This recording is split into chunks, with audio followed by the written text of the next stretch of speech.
Selamat sejahtera kepada doktor dan rakan-rakan seperjuangan. Nama saya Puspa Dewi Subramaniam. Tajuk kajian saya kepimpinan guru besar dan hubungannya dengan keberkesanan pengurusan sekolah.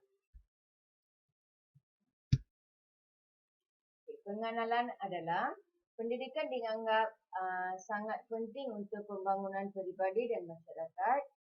Seterusnya, standard pendidikan yang ditubuhkan untuk sekolah mestilah mencabar untuk memenuhi keperluan pelajar dan masyarakat. Seterusnya, pemimpin sekolah mempunyai peranan yang penting dalam memoptimkan tenaga guru dalam memperbanyak model insan yang berkualiti. Pemimpin sekolah mempunyai peranan dalam membawa perubahan positif demi kepentingan dalam pembangunan dari semua pihak yang dihuni di sekolah bagi menyelaraskan semua sumber yang ada untuk meningkatkan pencapaian matlamat sekolah. Kaya kepimpinan dengan berkesan dan mencapai matlamat yang dirangkai oleh pihak sekolah. Latar belakang kajian. Muhammad Firdaus Zakaria dan Nurjia Mat menyatakan bahawa guru besar sebagai pemimpin bagi sebuah sekolah memikul pelbagai peranan dan tanggungjawab dalam memastikan keberkesanan pengurusan sekolah.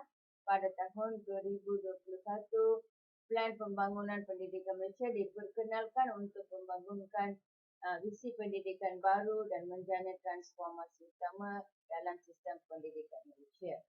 Pendidikan ini menawarkan visi sistem pendidikan yang mementingkan pendidikan abad ke-21 dan mampu bertanding di peringkat global. Seterusnya, terdapat 11 peralihan operasi dan strategi yang dicadangkan dalam plan tindakan yang akan membantu untuk mencapai visi plan pendidikan. Pemimpin sekolah menggalas tanggungjawab yang penting dalam menjadikan persekitaran sekolah sebagai sebuah kawasan yang berkesan kepada pelajar, khususnya menerusi pencapaian akademik dan ko-akademik di sekolah. Dan seterusnya adalah permasalahan kajian. Ceria dan Meg menyatakan gaya kepimpinan mempengaruhi keberkesanan dan pencapaian sesebuah sekolah dalam mencapai misi dan visi yang ditetapkan.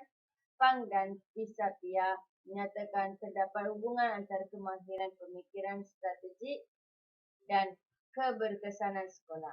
Kopi dan Melexi mendapati bahawa pengetua yang mempunyai kemahiran interpersonal memandang peranan utamanya sebagai memberi sokongan kepada guru-gurunya agar mereka dapat memberikan yang terbaik untuk mengajar mencapai keberkesanan pengurusan sekolah. Objektif kajian adalah mengenal pasti persepsi guru terhadap amalan gaya kepimpinan dalam kalangan guru besar sekolah jenis kebangsaan Tamil di daerah Kelang, mengenal pasti tahap keberkesanan pengurusan di sekolah jenis kebangsaan Tamil di daerah Kelang, mengenal pasti hubungan antara amalan gaya kepimpinan dengan keberkesanan pengurusan di sekolah jenis kebangsaan Tamil di daerah Kelang. Dan seterusnya persoalan kajian. Apakah tahap persepsi guru terhadap amalan gaya kepimpinan dalam kalangan guru besar di sekolah jenis kebangsaan Tamil daerah Kelang?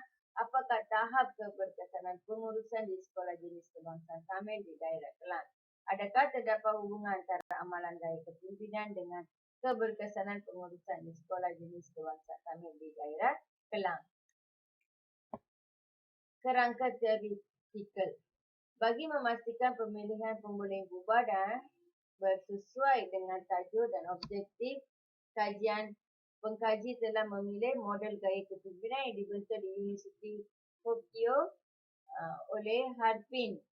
Dalam model kepimpinan Tokyo ini menekankan beberapa gaya kepimpinan yang menjadi antara amalan dalam kalangan pemimpin di sebuah organisasi. Antaranya adalah gaya kepimpinan mengarah, bertimbang rasa penglibatan dan berorientasikan kejayaan. Teori laluan matlamat yang dirangka oleh House Mitchell turut menekankan gaya kepimpinan bertimbang rasa dan struktur tugas. Maka kerangka konseptual kajian dibentuk dengan mengambil kira elemen-elemen yang terkandung dalam kedua model ini. Kerangka konseptual gaya kepimpinan mengarah, bertimbang rasa, penglibatan, berorientasikan kejayaan. Tahap pun boleh ubah bersandat. Tahap keberkesanan pengurusan sekolah.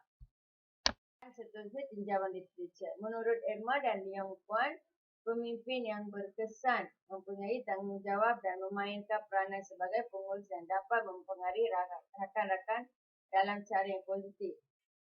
Georgie mempertimbangkan kepimpinan sebagai bentuk agensi kolektif yang menginteraksikan aktiviti individu di sekolah untuk menuntun guru lain dalam proses perubahan pengajaran. Matuha menyatakan bahawa kepimpinan dari segi kepraktisannya merupakan peralihan dari model kepimpinan hierarki organisasi ke atas kepada bentuk kepimpinan yang menekankan kepimpinan bersama oleh anggota organisasi. Metodologi kajian, reka bentuk kajian, lokasi kajian, populasi dan sampel kajian, instrumen kajian, kaedah pengumpulan data, kaedah penganalisan data.